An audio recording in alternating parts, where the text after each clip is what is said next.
দিন আগে যখন বলেছিলাম যে সালাউদ্দিনকে সরিয়ে দেওয়া হচ্ছে, বাংলাদেশ ক্রিকেট বোর্ড তার এরকম একটা পরিকল্পনা রয়েছে, মোহাম্মদ আশরাফুল সালাউদ্দিনের জায়গায় ব্যাটিং কোচের রোলে বাংলাদেশ জাতীয় ক্রিকেট দলের সেটআপে অন্তর্ভুক্ত হতে যাচ্ছে।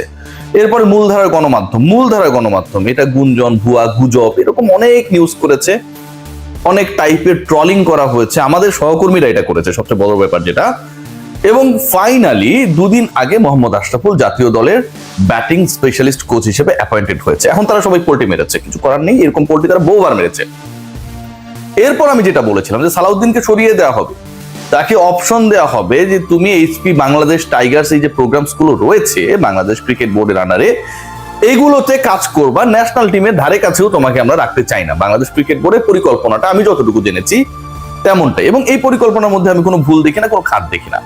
একজন কোচ জাতীয় দল নিয়ে ডিল করেন, একজন কোচ জাতীয় দল ব্যবস্থাপনার সাথে অটোক্রেটিক ওয়েতেই অনেকটা সবাই বলে তাই জড়িয়ে, সেই কোচের আন্ডারে বাংলাদেশ দলের ব্যাটাররা যেভাবে ব্যাটিং নিদারুণ ভাবে ভুলে গেছে, বাংলাদেশ যেভাবে তার সময়টাতেই, এটা কিন্তু পুরোপুরি পৃথিবী জুড়েই এটা থাকবে, মানে এটাকে আপনি অ্যাভয়েড করতে পারবেন না।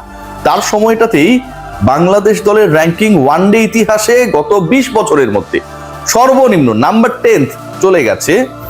সেই কোচকে বাংলাদেশ ক্রিকেট বোর্ড ওই একই দলের সাথে ন্যাশনাল টিমের সাথে ক্যারি করবে, এটা একদমই অবান্তর চিন্তা ভাবনা।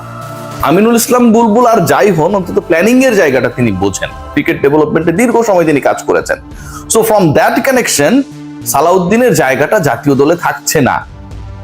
আশরাফুলের অ্যাপয়েন্টমেন্ট যখন হয়ে গেল আর সালাউদ্দিনকে যখন ইনডিরেক্টলি বলেই দেওয়া হলো যে জাতীয় দলে তোমার আর স্থান নাই, তিনিই ব্যাটিং কোচের দায়িত্বে,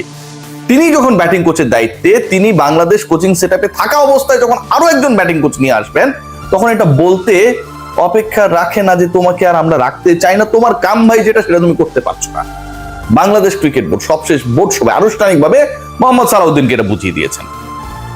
এখন যেটা latest news, Mohammad Salahuddin is going to resign. এবং আয়ারল্যান্ড সিরিজ, আপনারা জানেন যে আয়ারল্যান্ড সিরিজ তো আসলে শুরু হবে আর মাত্র কদিন পর 11 তারিখ থেকে সম্ভবত প্রথম টেস্ট শুরু হবে সিলেটে।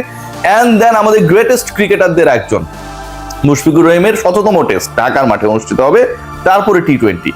আয়ারল্যান্ড সিরিজের পরেই মোহাম্মদ সালাউদ্দিন মুক্ত বাংলাদেশ ক্রিকেট বোর্ডের বাংলাদেশ জাতীয় ক্রিকেট দলের ড্রেসিং রুম হতে যাচ্ছে।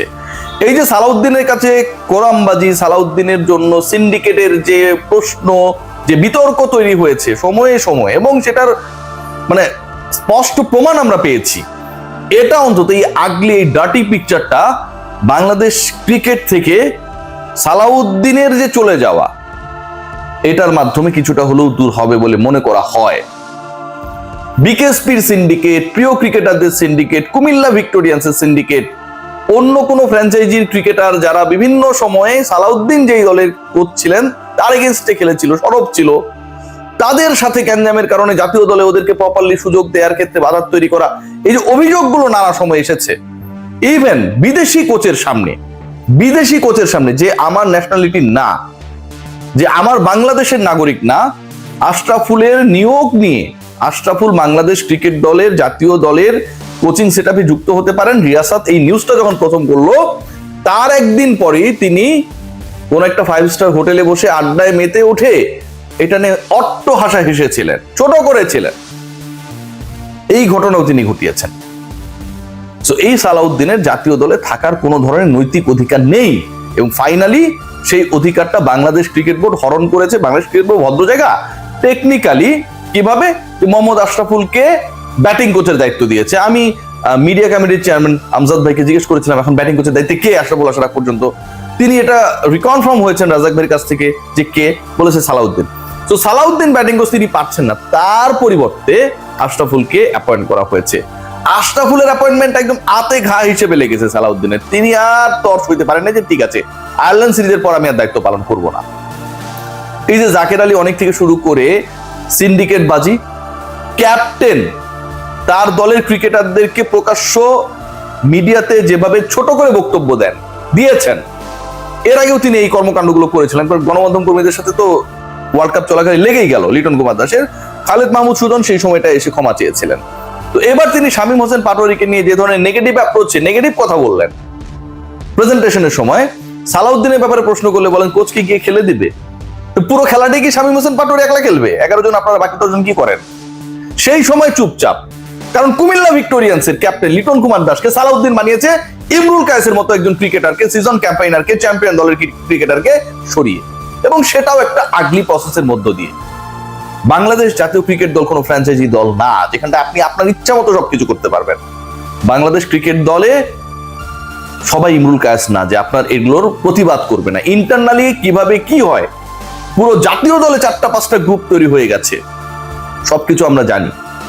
ক্রিকেটাররা একটা অস্থির সময় পার করছে, সামনে বিশ্বকাপ, তার আগে বাংলাদেশ দল যেই ক্রিকেটটা সবচেয়ে সিরিজে খেললো, যেভাবে খেললো, আনপ্ল্যান্ড ওয়েতে খেললো, এটা ব্যাখ্যাতীত।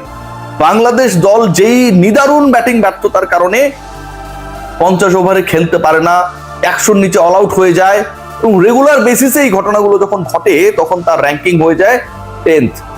পরের বিশ্বকাপে, পরের ওয়ার্ল্ড কাপে বাংলাদেশ সরাসরি খেলতে পারবে কি পারবে না 50 ওভার্স ওয়ার্ল্ড কাপে, সেটা নিয়ে যখন সংশয় তৈরি হয় শুধুমাত্র এই ব্যাটারদের ব্যর্থতার কারণে, এবং যাদের কনসালটেন্সির জন্য আপনি সালাউদ্দিনকে প্রতি মাসে ফি হিসেবে দেন, বেতন হিসেবে দেন, ট্যাক্স সহ 10 লাখ প্লাস, তখন ভাই এই কোচের আমার দরকার নেই। বাংলাদেশ দল আমার কাছে মনে হয় যে সামনের সময়টায় একটা দারুণ এক্সপেরিয়েন্স পাবে। সেই এক্সপেরিয়েন্সটা কি জানেন? দেখুন, সৌম্য সরকারের জায়গা হয় না, গাজী আশরাফ হোসেন লিপু যে কি দল সিলেকশন করেন এটা তিনি যে কতটুকু বোঝেন আমি জানি না। কি কারণে কারে রাখেন সেই ব্যাখ্যা দেওয়ার জন্য মিডিয়ার সামনে আসেন না। আমরা ইগারলি ওয়েট করি, আমি ওয়েট করি যে উনাকে 10-12টা প্রশ্ন করা যায় কিনা সিরিয়াসলি। সেই প্রশ্নের উত্তরগুলো তিনি দিবেন। তিনি দল বানিয়েছেন মানে তো প্রশ্নের উত্তর তাকেই দেওয়া লাগবে। তিনি আসেন না, ভিডিও বার্তা পাঠান। বাংলাদেশ ক্রিকেট বোর্ডে তার রুমে বসে ভিডিও বার্তা পাঠান, পাশে জাস্ট ধরেন 100 গজের মধ্যে হচ্ছে আমাদের মিডিয়া লাউঞ্জ, সেখানটা এসে তিনি ব্যাখ্যা দেবেন না। সালাউদ্দিনের পরামর্শে যেভাবে দল নির্বাচনের ক্ষেত্রেও হস্তক্ষেপ হয়েছিল বলে গুঞ্জন রয়েছে, সেটা অন্তত বন্ধ হবে। সৌম্য সরকারদের জায়গা হয় না। টপ অর্ডার দিয়ে সৌম্য সরকার খেললে সেই জায়গাটা কারোর জন্য ইনসিকিউর হয়ে যায়। নুরুল হাসান সোহান সব বাদ দেন, আপনি যদি 11-এ তাকে রাখেন, আপনি কিপিং তাকে দিয়েই করাবেন। আমরা এমনও দেখলাম আফগানিস্তানের বিপক্ষে জাকের আলী অনেক কিপিং করছেন, তিনি ক্যাপ্টেন, তার ডিসিশন, তাকে স্টপ কেউ করতে পারলো না। নুরুল হাসান সোহান আউটফিল্ডে। এই যে সিনারিগুলো ঘটেছে, আগলি ডার্টি পিকচারগুলো আমরা দেখেছি, এবং ব্যাটিং ব্যর্থতার হিসাবটা যদি আপনারা করেন যে এই ম্যাচটায় বাংলাদেশ, আপনি খেয়াল করে দেখুন যে ওই সিরিজটা যদি বাংলাদেশ 3-0 জিততো, বাংলাদেশের র্যাঙ্কিং 9 হয়ে যেত। মেহেদী হাসান মিরাজের ক্যাপ্টেন্সিতে যেই ওয়ানডে সিরিজটা খেললো, সেখানটায় সুপার ওভার যখন হলো, সেখানটায় শান্তদেরকে নামিয়ে দেওয়া হলো। ভাবতে পারেন এর ব্যাখ্যাটা কি? এর ব্যাখ্যা কি? এর ব্যাখ্যা একটাই, যে ব্যাটিং করতে দায়িত্বে যিনি, তিনি তার রেসপন্সিবল রোলটা প্লে করতে ব্যর্থ হয়েছেন। সো আশরাফুলের আসার পরে, বাংলাদেশ ক্রিকেট বোর্ডে অ্যানাউন্সমেন্টের পরে, মোহাম্মদ সালাউদ্দিনকে মোটামুটি প্রচ্ছন্নভাবে সেই প্রস্তাব দেওয়ার পরে যে তোমার জায়গাটা এখন অন্যখানে, তোমাকে এইচপিতে বা জাতীয় দলের বাইরের যে প্রোগ্রামস গুলো রয়েছে সেখানটায় বিসিবি কাজে লাগাতে চায়, সেখানটায় গিয়ে কাজ করতে হবে, not in the national team. Mohammad Salahuddin বুঝে গেছেন তার দিন শেষ। তিনি পদত্যাগের সিদ্ধান্ত নিয়েছেন। সব ঠিক থাকলে এই মাসটাই তার শেষ মাস বাংলাদেশ জাতীয় দলের সিনিয়র অ্যাসিস্ট্যান্ট কোচ হিসেবে। সবাই ভালো থাকবেন, টেক গ্রেট কেয়ার।